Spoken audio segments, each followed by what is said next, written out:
அனைவருக்கும் வணக்கம். நான் திருநெல்வேலியை சார்ந்ததான்.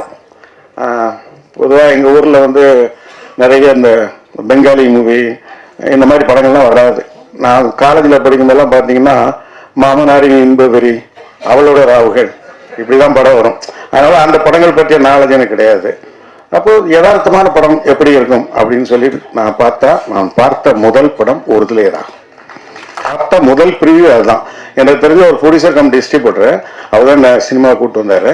அவர் அந்த படத்தை நீ வந்து அப்போ நான் +2 முடிச்சிருக்கேன், காலேஜில் சேர போகிறேன். அப்போது இதில் வயசை கணக்கு போட்டுறாங்க. அப்போ அந்த படம் பார்க்குறேன், எனக்கு ரொம்ப பிடிச்சிச்சு அந்த படம்.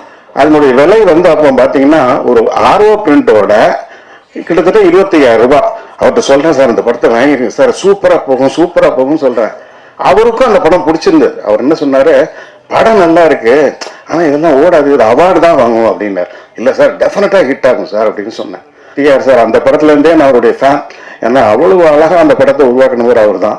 அதுக்கப்புறம் அவருடைய படங்கள் வசந்த அழைப்புகள், இந்த படம் எங்கள் ஊரில் ரிலீஸ் ஆகலை. அதனால் நாங்கள் வந்து நாகர்கோவிலில் போய் நானும் என் ஃப்ரெண்டும் போய் பார்த்துட்டு வந்தோம் அந்த படம். அப்புறம் ரயில் பயணங்களில், அப்புறம் இந்த படம் உயிருள்ள ரிஷா. இந்த படம் பண்ணும்போது நாங்கள் காலேஜில் 3rd year படிக்கிறோம். எங்களோட ரொம்ப ஃபேவரட் படம் அந்த படம். எல்லா டீ கடைகளையும் இந்த பாட்டு தான், உயிருள்ள ரிஷா பாட்டு தான் ராத்திரி பகலாம் மாறி மாறி ஓடிக்கிட்டு இருக்கும். கட்டடிப்போம் காலேஜுக்கு அந்த பாட்டு, இந்திரலோகத்து சுந்தரி ராத்திரி அந்த பாட்டு, வைகை கரை காற்று நெல், இந்த மாதிரி பாட்டுகள்லாம் ஓடிக்கிட்டே இருக்கும். அதெல்லாம் திரும்ப நாங்கள் கேட்டுகிட்டே இருப்போம். படத்தையும் திரும்ப பார்த்துட்டே இருப்போம். எங்கள் ஃபேர்வெல் டேக்கு நாங்கள்லாம் பார்த்த படம் உயிருள்ள ரிஷா தான்.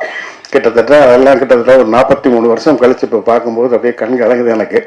திருக்கோவில் வாசல் அது திறக்கவில்லை, திருக்கோடி பூஜையும் நடக்கவில்லை, தேவதையை காண ஒரு வழியும் இல்லை, தேன்மொழியை கேட்பதற்கு ஒரு வகையும் இல்லை, காதலில் வாழ்ந்த கன்னிமனம், காவலில் வீழ்ந்த கன்னி மடம் அப்படின்னு சொல்லி ரொம்ப அற்புதமா எழுதியிருப்பார். கூண்டுக்குள்ளே அறையும் போதும் காதல் கிளி அவள் பாவம் அப்படின்னு சொல்லி எழுதியிருப்பார். காற்றே இளம் காற்றே என் கண்மணி அவளை கண்டால் நீயும் காதோரம் போய் சொல்லு அப்படிங்கிறது.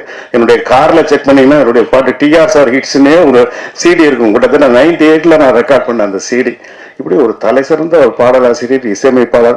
நான் கூட டைரக்ட் பண்ணும்போது டிஆர் சார் வச்சு ஒரு படம் மியூசிக் பண்ணுவோமா அப்படின்னு கூட நான் நினைப்பேன். பெரிய டைரக்டர்னால எனக்கு கொஞ்சம் கூச்சமா இருக்கும், நம்ம போய் எப்படி கேட்கறது அப்படின்ட்டு.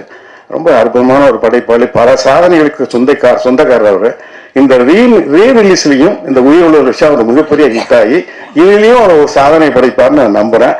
ஒரு ரசிகனாக என்னுடைய வாழ்த்துக்கள். நன்றி.